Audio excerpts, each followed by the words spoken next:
Good morning.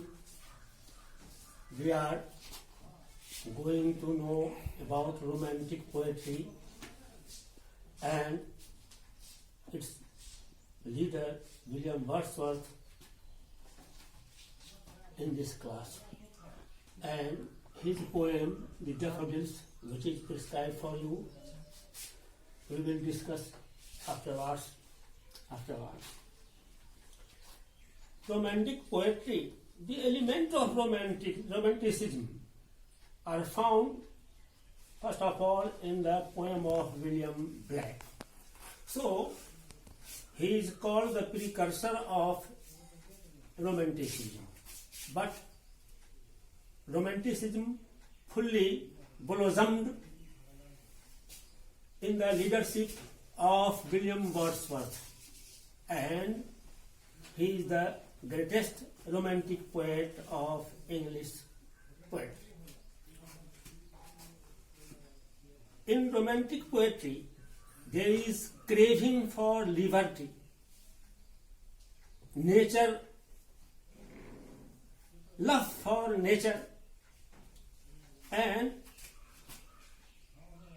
oneness with nature. These are the elements from which the romantic poetry is full of.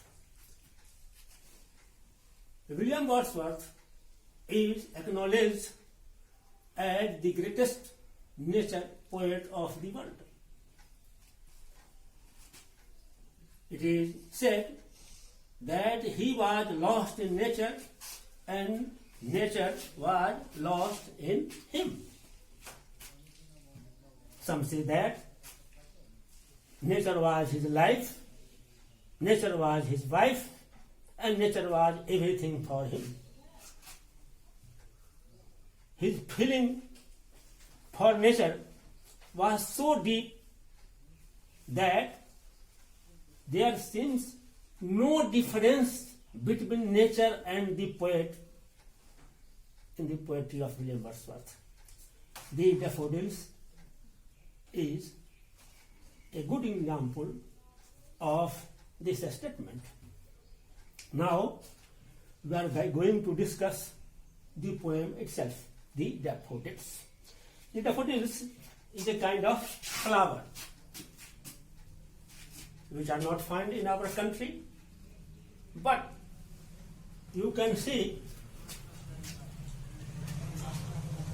the life of daffodils in our locality. Those are kumbhi flower, which are found in our tanks or beaches. Now the poem, I wander lonely as a cloud that floats on high-overhead vales and hills.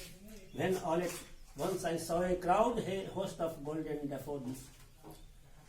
The poet was wandering someday or one day, and all at once he went to the side of a lake, and at once he saw a great number of golden daffodils bloomed on the bank of that lake. I wander lonely as a cloud. The first line here is oneness with nature. The cloud is a part of nature, and the poet is a human being. The poet is wandering, and the clouds are walking with the air. But here is oneness with the cloud of the poet. The poet is feeling himself in those clouds. He is wandering, and the clouds are also wandering.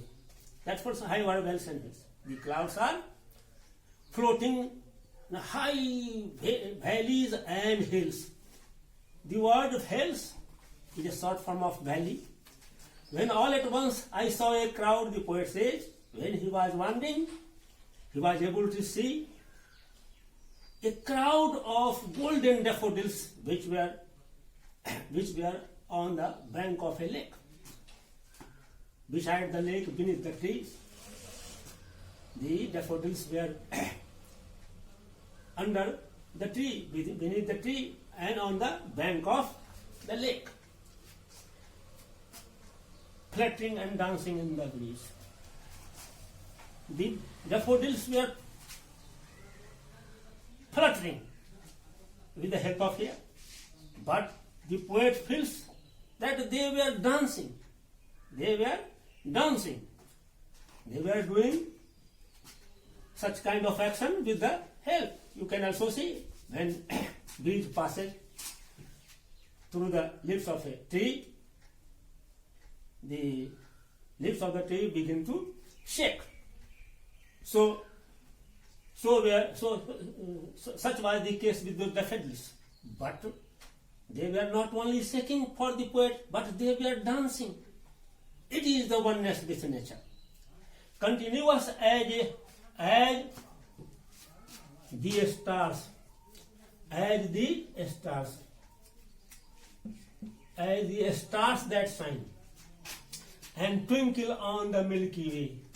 He is comparing the shining of daffodils, golden daffodils, with the shining of the stars which are in the Milky Way. Milky Way, they stretched in never-ending line. As the stars, the number of stars in the Milky Way are numberless, so were the number of the daffodils on beside that lake.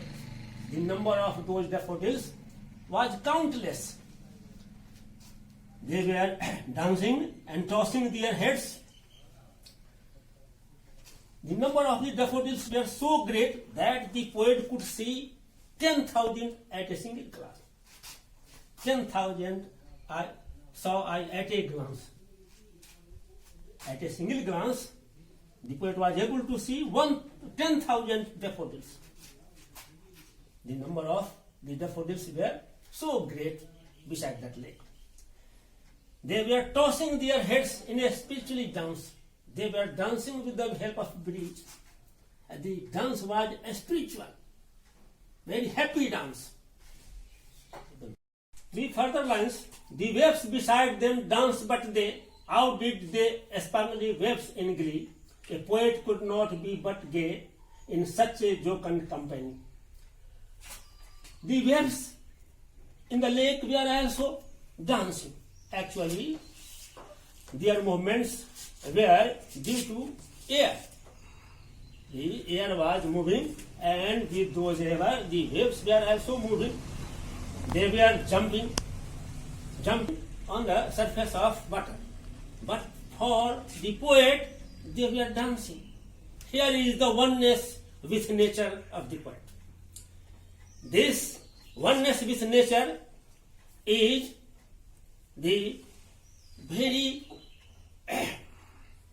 much sincere quality of romanticism. The poet says a poet could not be happy, could not be but gay. The poet cannot be sad in such a jocund company, such a joyous company.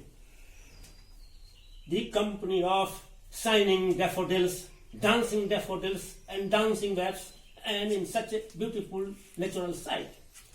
Such a jocund. I gazed and gazed, but little thought what wealth this show to me had brought. The poet says, he saw and saw the daffodils. He went on seeing, watching, observing the daffodils without any kind of thought. He thinks that what wealth had been brought to him by nature. For oft, when on my couch I lie, in vacant or in pensive mood, the poet says, when he comes to his house and lie on his coach in some sad mood. The sight of daffodils, the shining of golden daffodils, the dancing of waves begin to shine on his inward eyes, and he begins to be happy with the sight of the daffodils. They flash upon that inward eye, which is the bliss of solitude, and that sight is a great bliss in his solitary life, or in his pensive mood. Pensive means sad, which is the bliss of solitude. And then my heart with pleasure fills, and again his sadness is vanished, and he begins to be happy with the dancing of the daffodils, and his heart begins to feel pleasure and dances with the daffodils, and begins to dance with the dance of daffodils. In this poem, you see the definition of poetry by William Wordsworth. Poetry is recollection of powerful feeling recollected in tranquility. He is proved in this